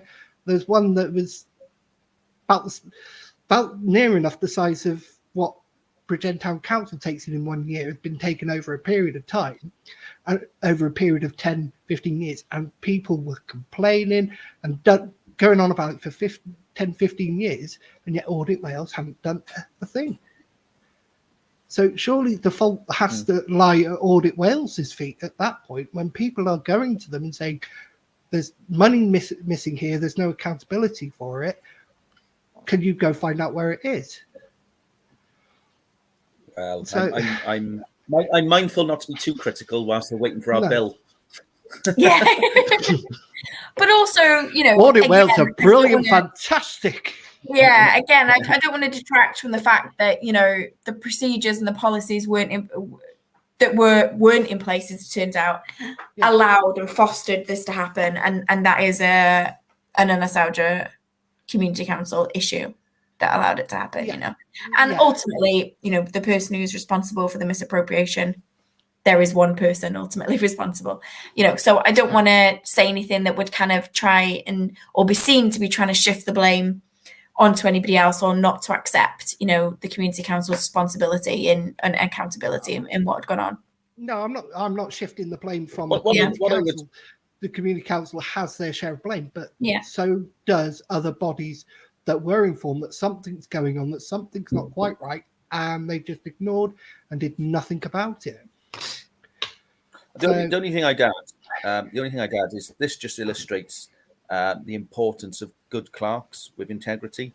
Oh, yes. Because I think some people just think clerks are like almost like admin officers or something like that. And Yeah. it's a lot of the role is relatively straightforward, but then there's aspects of it that are quite complicated and carry a great degree of responsibility. So yeah, I think we need to improve training for clerks. I think Accreditation as well. accreditation, yeah, and they need more support And as for well. councillors, to be honest, historically, I'm not sure how much training was going on. You get co-opted or elected onto the council, and then there's an expectation that maybe you'll do some training. I'm not sure how that was really dealt with in the past, but we can all learn more and have an expectation for any new councillors to complete that training in a reasonable time.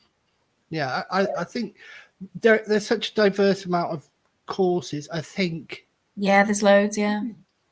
Councillors, you need to. It's not fair on every councillor doing every course, because that gets expensive just for the council. Then you can split it between the councillors, right? So you've got niche areas, and you can talk on that. And I was saying to Leanne yesterday, I was gutted I didn't see that advert for the position of the clerk of the council until this week. I might have applied for that because it quite interests me, and it would be nice to do, and I think that'd been nice. But yeah, so I'm glad you've got a new clerk, and I hope they really work out for you. But you've done quite, for the budgets that you've had, for the money you've done a fair amount of work in the council for the last 4 years. You've been on it, nearly 5 years. It'll be 5 years in November. Easter egg hunts, other things. What are some of your highlights that you've been able to do, considering of the pressures that the council's been under financially, when you haven't had much money to spend, but you managed to get things going? Well, I think, as you said, Luke, it was very financially challenging. Yeah. So when I first joined the community council, I joined at the time when we had to deal with all this mess left behind by previous administrations. And I think I said last time on your little interviews, it wasn't so much what services we're going to put on, it was whether we're going to pay the electricity or not. Things like that. And it was dire, wasn't it? I think people just you have to tell financially what you have, but we don't tell them what bills that are hiding in the background, because we've got to sort certain things out first. There was I think there was electricity bill, there was maintenance bill as well that was due at the time, that work had been done and hadn't been paid. There was just there wasn't much money anyway, so you had to plan future budgets about what you could pay the bills and defer and delay as much as possible. So really, given that, we had to try and put services on a shoestring budget. So as you said, Easter egg hunts. What else we did? We did a Halloween party for kids, and we did a nice one was a Remembrance Day meal. Beth Loudon helped with that one, and her partner's in the army, I believe. So that was a really good one. That was a nice meal we had, which was free for serving and past service personnel. So that was quite a nice one. But as we scrimped and saved, and it was really challenging to try and provide services without so much financial constraints. But we did provide quite nice things like Christmas lights. I know not everyone's a fan, and also hanging baskets and floral displays, that sort of thing. But I think one of the key things we did was the play scheme. We supported the play scheme, and that's something to be quite proud of, because that gave potential. I'm not saying vulnerable children went on it. I don't know. We didn't do the analysis, but potentially there could have been vulnerable children who've been supported during the summer holiday period and had a provision that they wouldn't have had otherwise. So I think that was quite good money well spent in that regard. Yeah. It was. And how long have you been on the council now, Leanne? Just over a year. Yeah. Just over a year. So you're still relatively new to it. Is there anything? Yeah, and it's all been impacted by COVID. So we did have money ring fenced for play scheme last year. We had some money for Christmas party that we didn't feel, could take place, A, under the restrictions, and B, also the responsibility that it put on us to kind of be COVID safe and not be kind of hosting super spreader events, which wouldn't have been. I was going to say only a year in Ynysawdre Community Council terms is a veteran, really. You could run any community council now. We have had a lot of churn, if you like. And I think people have got to be mindful. This is voluntary. And, it's been a really testing time. Trying to clear up all the problems of the past and look to the future. Yeah, well, I hope Ynysawdre does have a bright future, because I lived there for roughly 25 years of my life, on and off. And it does hold a place in me. It's like I went to the old Ynysawdre school there. I went to the youth club there. I served on the council for 8-9 months, I think it was, before I stood down after my father passed away. Yeah. I was actually chair at the time when I stood down as well, and I was excited to get things done, but there was always roadblocks in the way to getting things done, and it was hard to drag enough people with you to get those roadblocks out of the way, because there was always people who wanted to do things their way, and you wanted to do your way, and you couldn't find a common ground in the middle sometimes. And it was just, it is one of my regrets on Ynysawdre Community Council, that I couldn't do more, and I had to step down when I did. It's one of my regrets, because I'd like to continue, because I think you've done, from a council you were basically near enough bankrupt. That's how close that council was. You were that close to being bankrupt. And I know people have said, well, you should have let it go bankrupt. Well, yeah, that's public money at the end of the day that you're losing out on, and doing things for public. And to where you've got it now, okay, not everybody's happy. Not everybody is as patient as they could be to get it going. I wouldn't be patient being on the council. I would be, we need to fly forward, and things like that. But I think you've done a fantastic job, and Tim, you've stuck it out for 4 years, nearly 4 years now, and you're signing up for more of it. Glutton for punishment. And regardless of what people think of you, whether they like you, whether they don't like you, and that, you stuck it out, and you stuck there. When me, I think Paul's another one. He's stuck it out, but he's standing down this year, I believe. He stuck it out, and because he came on around about the same time as you, didn't he, Paul Malone? A bit before, I think he might have been. Yeah, I think he's the longest serving. Yeah. Yeah, I think he started the same night I did, which was the same night the previous clerk did as well.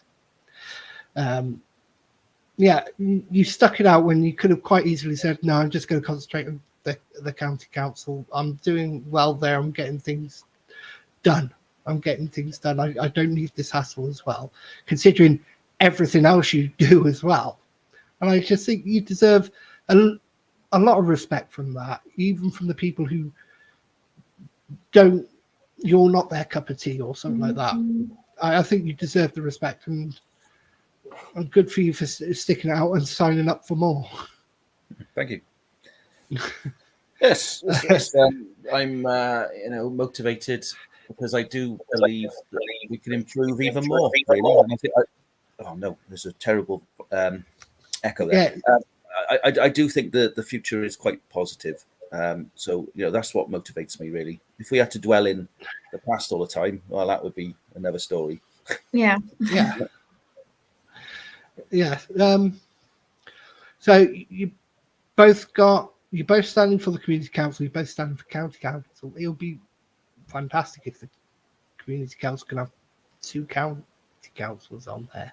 It will be great, and I do hope Ynysawdre progresses forward, and you get the support from people, whether they agree or not, that they're still there behind you. I know there are a lot of people out there who still want the community council gone, and I think they will always be there. I've got no problem with them, but I think if this community council was to go, I think it'd be a real shame for the community there. I think they had a long time of nobody doing anything, nobody being able to do anything, and now you're in a point where you've got people who can not only want to do something, but getting to that place when they can do something. And I hope you go out and support both Leanne and Tim in this. But at the end of the day, you vote for who you feel has your best interest at heart, regardless of whether you like somebody or hate somebody. If you think that, regardless of what you think of Tim, he's a hard worker and he does so much for Ynysawdre. Second highest referrals in the council, out litter picking during his lunch breaks and other things.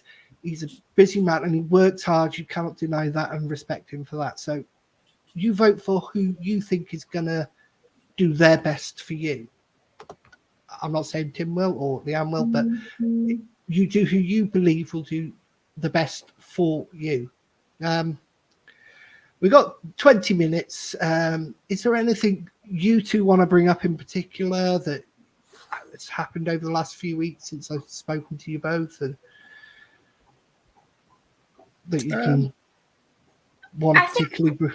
Yeah, I think from my point of view, it's just reinforced since we last spoke the importance of having a positive campaign and showing the public, who you are as a person. Obviously, Tim has the advantage of being a councillor already, and when we knock doors, pretty much everyone knows Tim, to be honest, or knows who he is.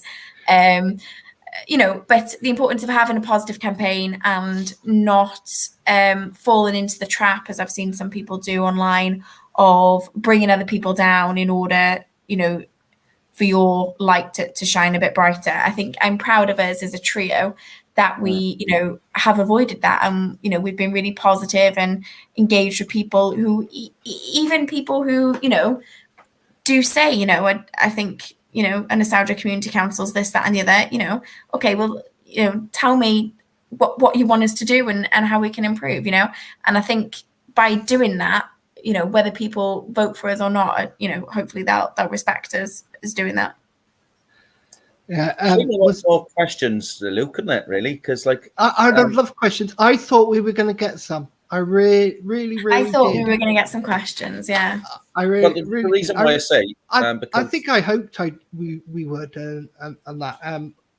But I think that little line there that Leanne said about falling into things on arguments online, I think that was a little dig at me, maybe. It wasn't actually. No. Because I was no, I caused trouble the other. What have you week. been doing? Maybe I don't know what you've been doing.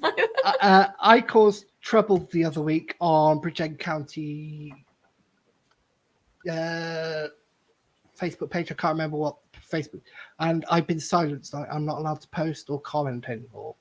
There's a gentleman on there who likes to go around and belittle, bully, and attack people online. And he doesn't just do this to BCI members, he's done this to other people. And I decided to give him a bit of his own medicine. I apologize for my language here, people. And as I said last week, when I was doing it, I was upfront with him and said, this is the reason why I'm doing it, and I'm doing it deliberately to you. I said, I'm being a bit of a dick to you. Gave you a taste of your own medicine. He didn't like it, and he silenced me from the page. He put me on suspension, and he put a thing out on Facebook today saying about how he silenced me because I broke the rules of the site. Yeah, I did, but that's what he did on the other sites that he moans that he's been banned from for only asking questions when it wasn't. He was clearly attacking people. He was horrible to some people, and there are a few of them out there. It's a bit tit for tat, isn't it? I think sometimes people. Yeah, complain. So I was doing it deliberately. Yeah, I mean, not something I would do personally, Luke, but maybe, maybe I was just having a bit of fun at the end of the day because at that point I wasn't standing for election, and I thought, yeah, I can do what I want. I don't really care. And Yeah. I thought it's about time you had somebody have a go back at you and tell you. And so he silenced me. And I did message him in his DM and said, well, grow a spine. You either ban me or realise you're getting what you do to other people. And I think, but I put a post up today replying to what he's Okay. I did a chat. I shared it in my personal account. I didn't share it on Political Hour, which I was going to, and I deleted it, and I'm going to put it up there later. But I don't get it's. We don't see it from, and I won't say BCI or Angels. I won't say that because I've seen. Oh, hang on, we've got a question. We have a question. What does Tim think about football? He wanted a question. I think this is a cheeky one. Steve, political questions. Come on. Grow up. What? I think this is in reference to the Cardiff Swansea derby. I'm a Cardiff City season ticket holder. Swansea City beats Cardiff. First time a team has ever done the double. And the best team won. Next question. I'll hide that one. Yeah, so I'm going to post it on political. Oh, how could you? Sarah Philpin, how could you be a Cardiff supporter?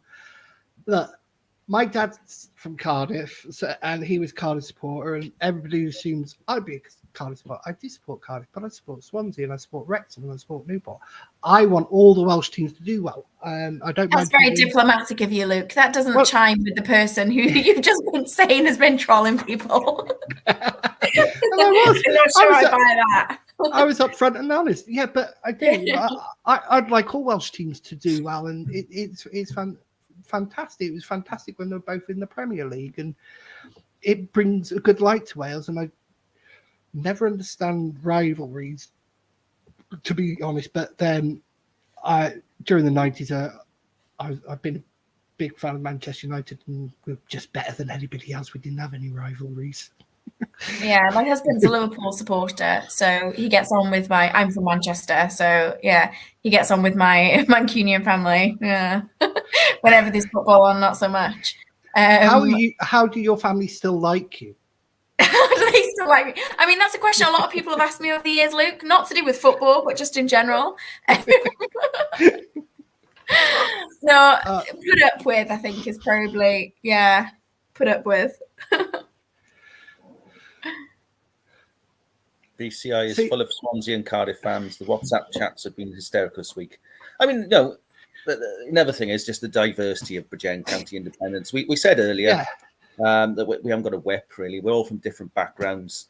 And, that's just another example, isn't it? Cardiff and Swansea fans working together then. Ended on a positive. And then the people who don't like football at all and would like you just both to... Yeah, absolutely. Yeah, those people as well. What I will say is Cardiff's defeat is dreadful news for the Labour Party because I've given my season ticket away in disgust and protest. So I've got even more time to concentrate on the election now. Oh, I wondered where you were going with that then. I really wondered where you were going with that. I was thinking, hey, how's that? Talking of that, this is not to do with Ynysawdre or St Brides in any way. This is something I saw yesterday, and I feel it's rather unfortunate. Unfortunately, Wartime Bridgend is not going to happen this year, and it was cancelled after talking among the council because of what's happening in Ukraine. And I completely understand that. And then yesterday there was a post online attacking BCI for doing this when it was correct me if I'm wrong, Steve, it was a unanimous decision of the council to cancel it. And BCI, what's this got to do? There's always wars and that. But then the other week when BCI put that silly little animated thing of the plane dropping the bomb with the tax of 300, the same people were criticizing them for doing that. Yeah, absolutely, yeah. Exactly the same people criticized both ways. Now, Bridgend Town Council, whether BCI have done it, whether all the councillors have done it, would have lost out both ways because they would have lost out if they carried on. They would have been criticised heavily, and they would. It was already insensitive. Yeah, insensitive, not that. And because they did, oh, there's no need to do that. There's nothing. There's always wars going on in the world. Yeah, there is. There's always wars going on in this world. So I think, and I don't know if you two have found this standing for BCI, if you're led into an unwinnable situation of what you say, whether it's, oh, this is great, let's do this, and someone says, oh, no, you can't. Oh, yeah, I agree with you. Oh, no, but I was only fooling you, so you'd fall into this trap, sort of thing. It's point scoring, and it's part of a game, really, but it's not necessarily a game that I personally want to be a part of or I want to be involved in. But apparently, that's how it works. Yeah, and I'll say this isn't coming from Tory supporters or Plaid supporters or Lib Dem or even Propel supporters. This is coming from one side and one side only. It comes from Labour supporters, and I just don't get it. They're supposed to be the caring party, as they put it, and the understanding party and the party of the working man. Okay, I'm on universal credit at the moment, so I can't be classed as a working man, and I'm working man supposedly, but I'm supposed to be the person they kind of represent, but they don't have the same values as me, whereas I want everybody in society to come to a consensual understanding and agreement of something, because that's the best way you can serve the most people, not just this one particular part of society that we agree with, which seems to happen. And I think that's what leads to party politics in chambers, in councils, being so despised by a lot of people that and we'll take the example of the Commoners Association, where that funding was taken away, and Gary Thomas, Janice Lewis, and David Lewis, all up in arms in the meeting of the Commoners Association, saying this is wrong, they shouldn't be doing this, and yet voting through that bill, voting through that budget at the time that had that cut on it. Now, surely you've got to say that's where obviously the whip is coming in, where not one person who's disagreed in a meeting saying, oh, this is bad and this is thing, then disagrees when it comes to vote time. We saw the pressure that was put on councillors of all stripes to do with the budget and whether that was going to, whether people were going to abstain or what people were going to do. So, you can only imagine based on that, behind closed doors in the CLP, what the social pressures like there, So, well, yeah, no, I can give a better example really, because the classic example was the proposal to merge Bridgend with the Vale of Glamorgan. And some of the Labour members towards the west of the county borough, in the Llanvi Valley particularly, did have the audacity to raise questions about this proposal. What benefit would it have when there's Neath Talbot, other neighbours there? Yeah. And for having the temerity to even raise a question and not necessarily support it wholeheartedly, they were suspended from the party. And I think that has scared Labour Party councillors, because my experience in the last 5 years is they just vote en bloc. Generally, almost all the time, the decisions there's no rebels. There's no rebels at all. There's no one who you can't possibly agree on everything. Even in national politics, you get the outliers that say, look, even in the Senate at the moment, I'll say this, Sarah Murphy is the slight outlier in the fact that she's pushing hard for the publishing of this school transport report to be published. And it's Welsh Labour that haven't published it and won't publish it. So she is a slight outlier there, but you're not getting those outliers, not at Bridgend level anyway, not at Bridgend Council level, because you can't tell me every Labour council last year thought it was a good idea to raise tax by 3.9%. You can't say that every one of them thought it was a good idea. That not one of them stopped, went, hang on a minute, we've got people locked down, getting less money, not even some of them having no jobs anymore. we're in a cost of living crisis. Isn't it best if we maybe freeze it and underpin it with what reserves we have, not necessarily use reserves, just underpin it if they're there if it's needed. But not one of them did, and there's no rebels. They all consensually agree. It's like they're all clones of each other. They all have the same ideas, the same systems, and that's what I don't like about party politics. I understand the need for it. I understand the reasoning for it. But when it comes to a local level like this, I think a consensus of a group of people is better. Coming to compromises. That's how you serve the majority better than individual people, really.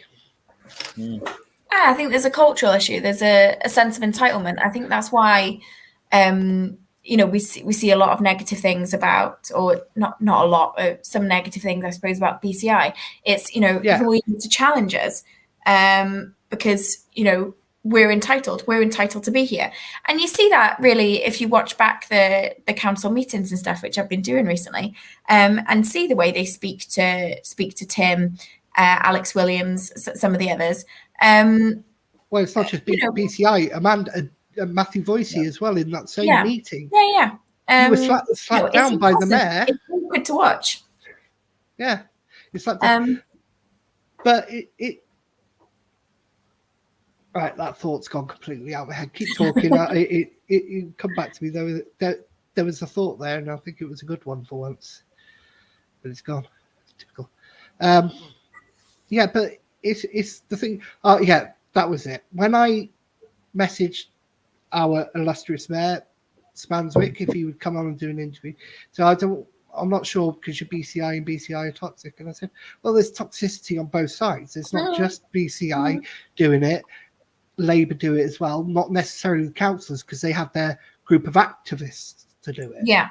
And that's how they try and keep their hands clean. And we know they do. You said last time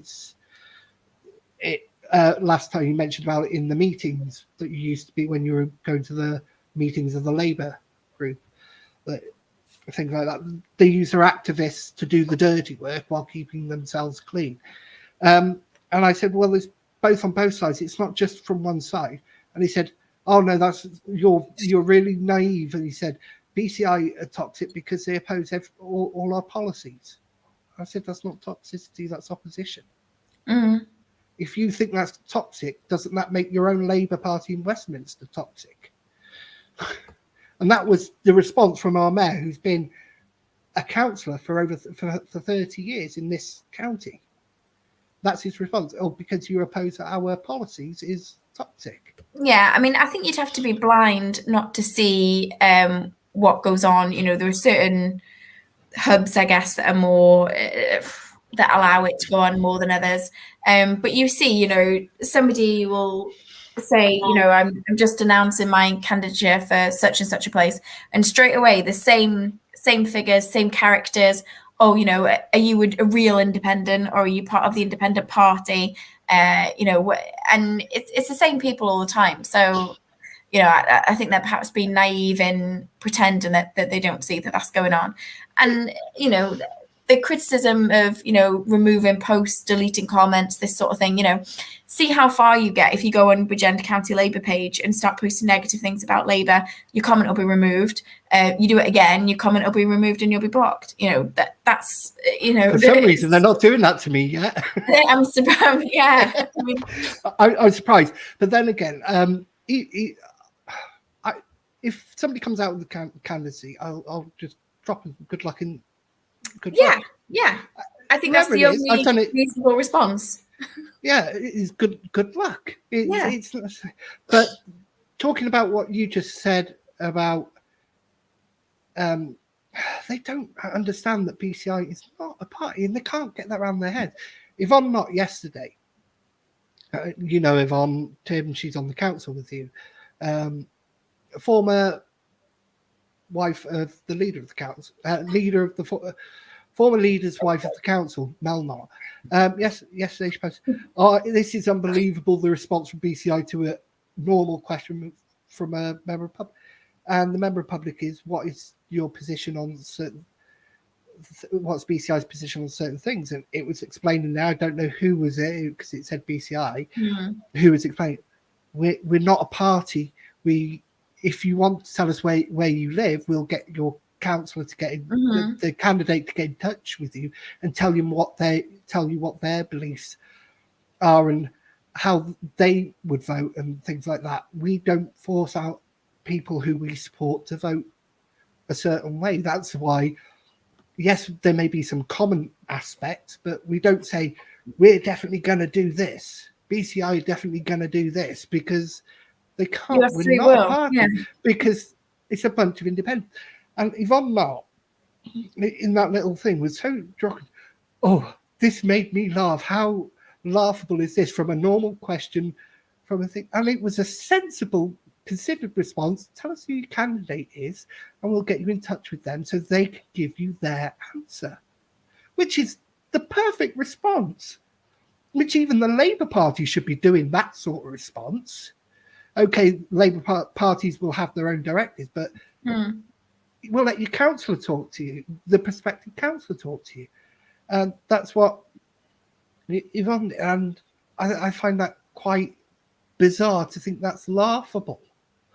And that's what they don't get. BCI is not a party. It's think of it as Alcoholics Anonymous, a support group. Don't think of it as that. No, you know what I mean. I didn't have another. Think of Bridgend Carers Association.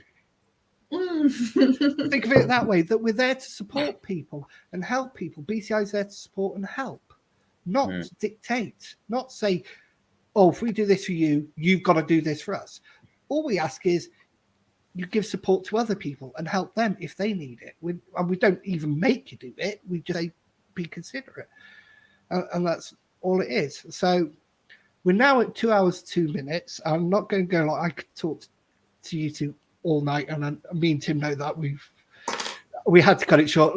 We didn't cut it short last time on our interview. It went on a bit longer than the hour, but we could talk all night. And people can I add one thing, Luke? Go for it.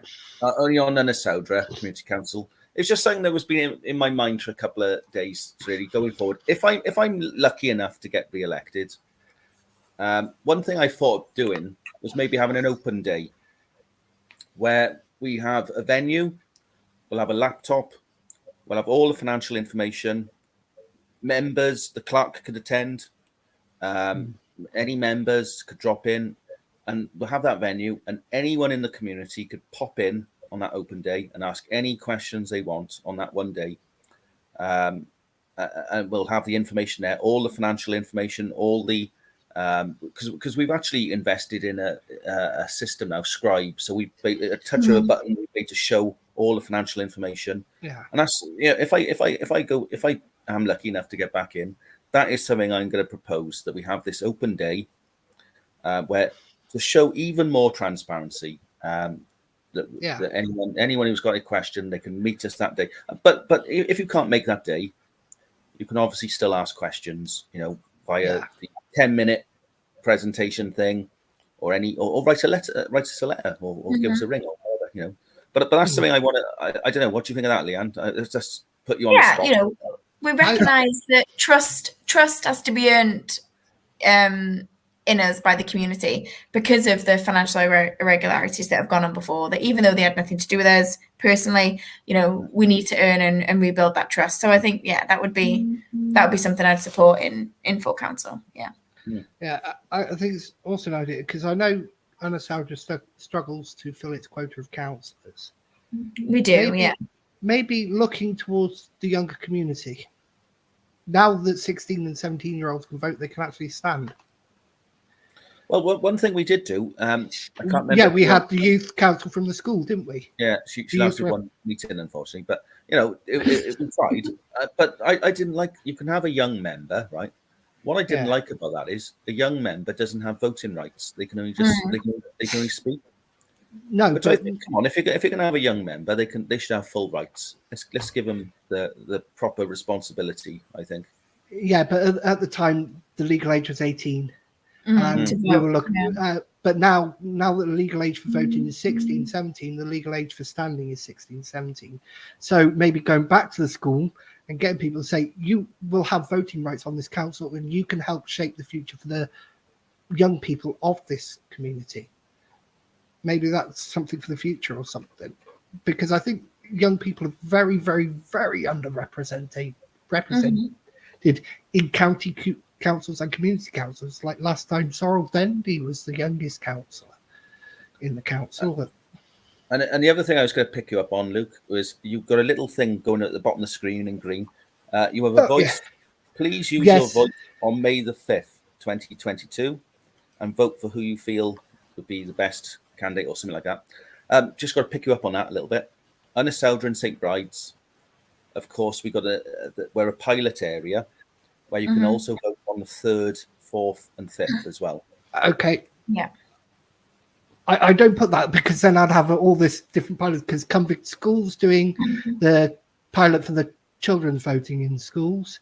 Yeah. And there's several areas in Bridgend that are doing the pilot scheme, aren't there, this year? And I wasn't sure of all of them, so I just put 5th of May. Yeah. But yeah, that's fine. If you've got the pilot scheme going, that's great. And don't forget you've got postal votes, which starts the middle of next month, doesn't it? Or as early as, well, the 5th. Later this month, yeah. Yeah, because the 5th Right, is aren't we? the 5th is the deadline day for getting papers in. So that's 2 days from now. So if anybody out there wants to do something for your community, wants to stand, especially in Ynysawdre or St Brides or any other area you're from, you've got till Tuesday end of business in the council. Council end of business day, which I think is about 5:30, I believe. To get in there. With community council, you don't need to get signatures anymore from public. You can just put your papers in as long as you have a witness sign it. If you need any help with the legality, with the paperwork, I'm sure there'll be somebody from parties, from BCI, from other independents who have got experience, who will quickly look it over for you if that's needed. Especially BCI, they'll arrange somebody to go down and probably quickly have a look for you. They don't expect you to come under the BCI banner or work with us. This is what we're there for. We're there to make sure you can stand if you want to stand, whether it be as an independent or a party. Anyway, I'm going to say thank you to Leanne, to Tim, and to previously Mark. It was great to have you all on. It's great to have another new face in Mark on, and a new face in live stream, Tim. I'm looking to do more of these area focused ones. So hopefully next week I can get some. I've already contacted a couple of people, see if they'll be interested. Hopefully I'll hear back soon. But anyway, thank you two for joining me. And thank you everybody who's been in and listened to us ramble on for 2 hours now. And God, we hope you enjoyed it, and we hope this helps you understand your candidates, your independent candidates in the area a bit more. Anyway, I'll say thank you and good night, and see you again next week. Thanks, Luke. Thank you. Goodbye. Thanks, bye.